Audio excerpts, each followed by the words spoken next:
जय श्री कृष्ण। राधे राधे मित्रों। भगवान श्री हरि विष्णु की कृपा आप सब पर बनी रहे। आज के इस वीडियो में आप श्रीमद् भागवत महापुराण के प्रथम स्कंध के 13वें अध्याय का श्रवण करेंगे। तो चलिए कथा शुरू करते हैं। सूत जी कहते हैं, विदुर जी तीर्थ यात्रा में महर्षि मैत्रेय से आत्मा का ज्ञान प्राप्त करके हस्तिनापुर लौट आए। उन्होंने जो कुछ जानने की इच्छा की थी वह पूर्ण हो गई थी। विदुर जी ने मैत्रेय ऋषि से जितने प्रश्न किए थे उनका उत्तर सुनने के पहले ही श्री कृष्ण में अनन्य भक्ति हो जाने के कारण वे उत्तर सुनने से उपराम हो गए।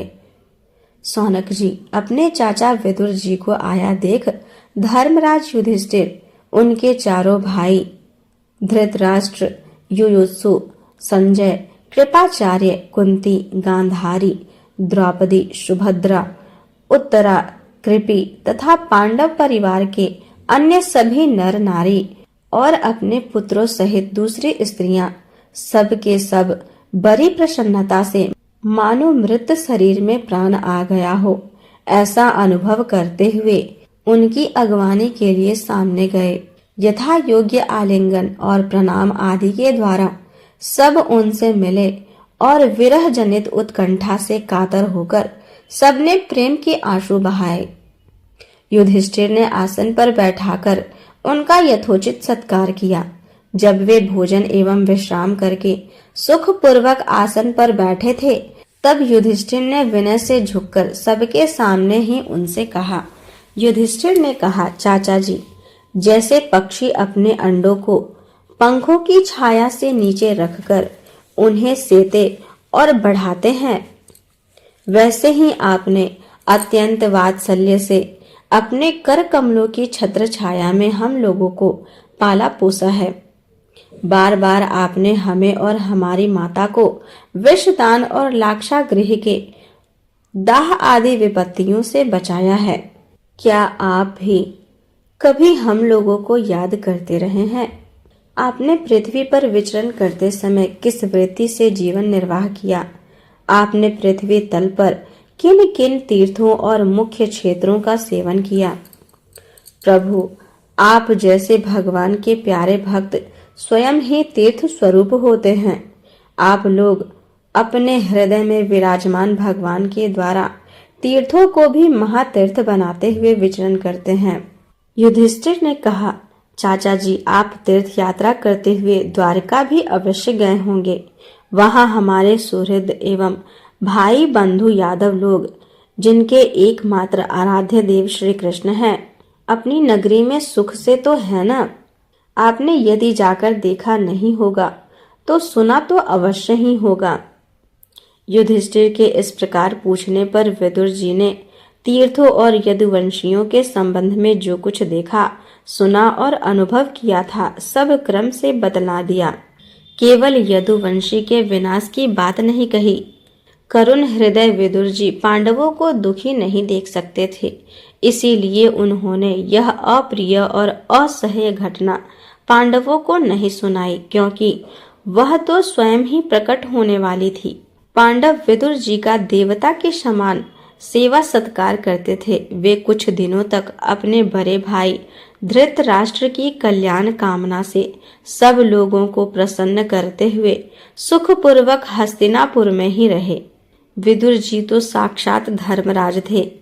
मांडव्य ऋषि के शाप से ये 100 वर्ष के लिए शूद्र बन गए थे। इतने दिनों तक यमराज के पद पर अर्यमा थे और वही पापियों को उचित दंड देते थे। राज्य प्राप्त हो जाने पर अपने लोकपालों सरीखे भाइयों के साथ राजा युधिष्ठिर वंशधर परीक्षित को देखकर अपनी अतुल संपत्ति से आनंदित रहने लगे। इस प्रकार पांडव गृहस्थ के काम धंधों में रम गए और उन्हीं के पीछे इस प्रकार से यह बात भूल गए कि अनजान में ही हमारा जीवन मृत्यु की ओर जा रहा है। अब देखते देखते उनके सामने वह समय आ पहुंचा जिसे कोई टाल नहीं सकता। परंतु विदुर जी ने काल की गति जानकर अपने बड़े भाई धृतराष्ट्र से कहा, महाराज देखिए, अब बड़ा भयंकर समय आ गया है, झटपट यहाँ से निकल चलिए। हम सब लोगों के सिर पर वह सर्वसमर्थ काल मंडराने लगा है, जिसके टालने का कभी भी कोई उपाय नहीं है। काल के वशीभूत होकर जीव का अपने प्रियतम प्राणों से भी बात की बात में वियोग हो जाता है। फिर धन जन आदि दूसरी वस्तु की तो बात ही क्या है। आपके चाचा ताऊ भाई सगे संबंधी और पुत्र सभी मारे गए। आपकी उम्र भी ढल चुकी, शरीर बुढ़ापे का शिकार हो गया। आप पराए घर में पड़े हुए हैं। ओह, इस प्राणी को जीवित रहने की कितनी प्रबल इच्छा होती है। इसी के कारण तो आप भीम का दिया हुआ टुकड़ा खाकर कुत्ते सा जीवन बिता रहे हैं। जिनको आपने आग में जलाने की चेष्टा की, विष देकर मार डालना चाहा, भरी सभा में जिनकी विवाहिता पत्नी को अपमानित किया, जिनकी भूमि और धन छीन लिए, उन्हीं के अन्न से पले हुए प्राणों को रखने में क्या गौरव है। आपके अज्ञान की हद हो गई कि अब भी आप जीना चाहते हैं, परंतु आपके चाहने से क्या होगा। पुराने वस्त्र की तरह बुढ़ापे से गला हुआ आपका शरीर आपके न चाहने पर भी क्षीण हुआ जा रहा है। अब इस शरीर से आपका कोई स्वार्थ सधने वाला नहीं है, इसीलिए फंसिए मत। इसकी ममता का बंधन काट डालिए। जो संसार के संबंधियों से अलग रहकर उनके अनजान में अपने शरीर का त्याग करता है, वही धीर कहा गया है। चाहे अपनी समझ से या दूसरे के समझाने से। जो इस संसार को दुख रूप समझकर इससे विरक्त हो जाता है और अपने अंतःकरण को वश में करके हृदय से भगवान को धारण कर संन्यास के लिए घर से निकल पड़ता है, वही उत्तम मनुष्य है। इसके आगे जो समय आने वाला है, वह प्रायः मनुष्यों के गुणों को घटाने वाला होगा। इसीलिए आप अपने कुटुंबियों से छिपकर उत्तराखंड में चले जाइए। जब छोटे भाई विदुर ने अंधे राजा धृतराष्ट्र को इस प्रकार समझाया, तब उनकी प्रज्ञा के नेत्र खुल गए। वे भाई बंधुओं के सुदृढ़ स्नेह पाशों को काटकर अपने छोटे भाई विदुर के दिखलाए हुए मार्ग से निकल पड़े। जब परम पतिव्रता सुबल नंदिनी गांधारी ने देखा कि मेरे पति देव तो उस हिमालय की यात्रा कर रहे हैं, जो सन्यासियों को वैसा ही सुख देता है जैसा वीर पुरुषों को लड़ाई के मैदान में अपने शत्रु के द्वारा दिए हुए न्यायोचित प्रहार से होता है, तब वे भी उनके पीछे पीछे चल पड़ी। अजात शत्रु युधिष्ठिर ने प्रातःकाल संध्या वंदन तथा अग्निहोत्र करके ब्राह्मणों को नमस्कार किया और उन्हें तिल, गौ, भूमि और सुवर्ण का दान दिया। इसके बाद जब वे गुरुजनों की चरण वंदना के लिए राजमहल में गए, तब उन्हें धृतराष्ट्र, विदुर तथा गांधारी के दर्शन नहीं हुए। युधिष्ठिर ने उद्विग्न चित्त होकर वहीं बैठे हुए संजय से पूछा, संजय, मेरे वे वृद्ध और नेत्रहीन पिता धृतराष्ट्र कहाँ हैं? पुत्र शोक से पीड़ित दुखिया माता गांधारी और मेरे परम हितैषी चाचा विदुर जी कहाँ चले गए? ताऊ जी अपने पुत्रों और बंधु बांधवों के मारे जाने से दुखी थे। मैं बड़ा मंद बुद्धि हूँ, कहीं मुझसे किसी अपराध की आशंका करके वे माता गांधारी सहित गंगा जी में तो नहीं कूद पड़े। जब हमारे पिता पांडु की मृत्यु हो गई थी और हम लोग नन्हे नन्हे बच्चे थे, तब इन्हीं दोनों चाचाओं ने बड़े बड़े दुखों से हमें बचाया था। वे हम पर बड़ा ही प्रेम रखते थे। हाय, वे यहाँ से कहाँ चले गए? सूत जी कहते हैं, संजय अपने स्वामी धृतराष्ट्र को न पाकर कृपा और स्नेह की विकलता से अत्यंत पीड़ित और विरह आतुर हो रहे थे। वे युधिष्ठिर को कुछ उत्तर न दे सके। फिर धीरे धीरे बुद्धि के द्वारा उन्होंने अपने चित्त को स्थिर किया, हाथों से आंखों के आंसू पोंछे और अपने स्वामी धृतराष्ट्र के चरणों का स्मरण करते हुए युधिष्ठिर से कहा। संजय बोले, कुलनंदन, मुझे आपके दोनों चाचा और गांधारी के संकल्प का कुछ भी पता नहीं है। महाबाहो, मुझे तो उन महात्माओं ने ठग लिया। संजय इस प्रकार कह ही रहे थे कि तुम्बरु के साथ देवर्षि नारद जी वहां आ पहुंचे। महाराज युधिष्ठिर ने भाइयों सहित उठकर उन्हें प्रणाम किया और उनका सम्मान करते हुए बोले। युधिष्ठिर ने कहा, भगवान, मुझे अपने दोनों चाचाओं का पता नहीं चल रहा है। न जाने वे दोनों और पुत्र शोक से व्याकुल तपस्विनी माता गांधारी यहाँ से कहाँ चले गए। भगवान, अपार समुद्र के कर्णधार के समान आप ही हमारे पारदर्शक हैं।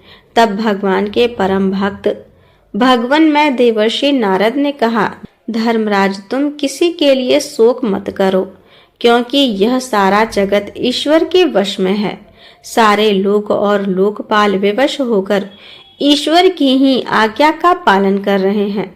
वही एक प्राणी को दूसरे से मिलाता है और वही उन्हें अलग करता है। जैसे बैल बड़ी रस्सी में बंधे और छोटी रस्सी से नथे रहकर अपने स्वामी का भार ढोते हैं, उसी प्रकार मनुष्य भी वर्ण आश्रम आदि अनेक प्रकार के नामों से वेद रूप रस्सी में बंधकर ईश्वर की ही आज्ञा का अनुसरण करते हैं। जैसे संसार में खिलाड़ी की इच्छा से ही खिलौने का संयोग और वियोग होता है, वैसे ही भगवान की इच्छा से ही मनुष्यों का मिलना बिछुड़ना होता है। तुम लोगों को जीव रूप से नित्य मानो, यह देह रूप से अनित्य अथवा जड़ रूप से अनित्य और चेतन रूप से नित्य अथवा शुद्ध ब्रह्म रूप में नित्य अनित्य कुछ भी न मानो। किसी भी अवस्था में मोहजन्य आसक्ति के अतिरिक्त वे शोक करने योग्य नहीं है। इसीलिए धर्मराज, वे दीन दुखी चाचा चाची असहाय अवस्था में मेरे बिना कैसे रहेंगे। इस अज्ञान जन्य मन की विकलता को छोड़ दो। यह 5 भौतिक शरीर काल, कर्म और गुणों के वश में है। अजगर के मुंह में पड़े हुए पुरुष के समान यह पराधीन शरीर दूसरों की रक्षा ही क्या कर सकता है। हाथ वालों के बिना हाथ वाले, 4 पैर वाले पशुओं के बिना पैर वाले, और उनमें भी बड़े जीवों के छोटे जीव आहार हैं। इस प्रकार एक जीव दूसरे जीव के जीवन का कारण हो रहा है। इस समस्त रूपों में जीवों के बाहर और भीतर वही एक स्वयं प्रकाश भगवान, जो संपूर्ण आत्माओं के आत्मा है, माया के द्वारा अनेकों प्रकार से प्रकट हो रहे हैं। तुम केवल उन्हीं को देखो। महाराज, समस्त प्राणियों को जीवन दान देने वाले वे ही भगवान इस समय इस पृथ्वी तल पर देवद्रोहियों का नाश करने के लिए काल रूप में अवतीर्ण हुए हैं। अब वे देवताओं का कार्य पूरा कर चुके हैं। थोड़ा सा काम और शेष है, उसी के लिए वे रुके हुए हैं। जब तक वे प्रभु यहाँ हैं, तब तक तुम लोग भी उनकी प्रतीक्षा करते रहो। धर्मराज, हिमालय के दक्षिण भाग में जहाँ 7 ऋषियों की प्रसन्नता के लिए गंगा जी ने अलग अलग 7 धाराओं के रूप में अपने को 7 भागों में विभक्त कर दिया है, जिसे सप्त स्रोत कहते हैं, वही ऋषियों के आश्रम पर धृतराष्ट्र अपनी पत्नी गांधारी और विदुर के साथ गए हैं। वहां वे त्रिकाल स्नान और विधि पूर्वक अग्निहोत्र करते हैं। अब उनके चित्त में किसी प्रकार की कामना नहीं है। वे केवल जल पीकर शांति चित्त से निवास करते हैं। आसन जीतकर प्राणों को वश में करके उन्होंने अपनी 6 इंद्रियों को विषयों से लौटा लिया है। भगवान की धारा से उनके तमोगुण, रजोगुण और सत्वगुण के मल नष्ट हो चुके हैं। उन्होंने अहंकार को बुद्धि के साथ जोड़कर और उसे क्षेत्रज्ञ आत्मा में लीन करके उसे भी महाकाश में घटाकाश के समान सर्वाधिष्ठान ब्रह्म में एक कर दिया है। उन्होंने अपनी समस्त इंद्रियों को मन को रोककर समस्त विषयों को बाहर से ही लौटा दिया है और माया के गुणों से होने वाले परिणामों को सर्वथा मिटा दिया है। समस्त कर्मों का संन्यास करके वे इस समय ठूठ की तरह स्थिर होकर बैठे हुए हैं। अतः तुम उनके मार्ग में विघ्न रूप मत बनना। धर्मराज, आज से 5वां दिन वे अपने शरीर का परित्याग कर देंगे और वह जल कर भस्म हो जाएगा। गार्हपत्यादि अग्नियों के द्वारा पर्णकुटी के साथ अपने पति के मृतदेह को जलते देखकर बाहर खड़ी हुई साध्वी गांधारी भी पति का अनुगमन करती हुई उसी आग में प्रवेश कर जाएगी। धर्मराज, विदुर जी अपने भाई का आश्चर्यमय मोक्ष देखकर हर्षित और वियोग देखकर दुखित होते हुए वहां से तीर्थ सेवन के लिए चले जाएंगे। देवर्षि नारद यूं कहकर तुम्बुरु के साथ स्वर्ग को चले गए। धर्मराज युधिष्ठिर ने उनके उपदेश को हृदय में धारण करके शोक को त्याग दिया। इस प्रकार श्रीमद् भागवत महापुराण में प्रथम स्कंद का 13वां अध्याय पूर्ण हुआ। आगे की कथा सुनने के लिए मेरे वीडियो को लाइक करें, अपने दोस्तों के साथ शेयर करें तथा मेरे चैनल को सब्सक्राइब करें। धन्यवाद।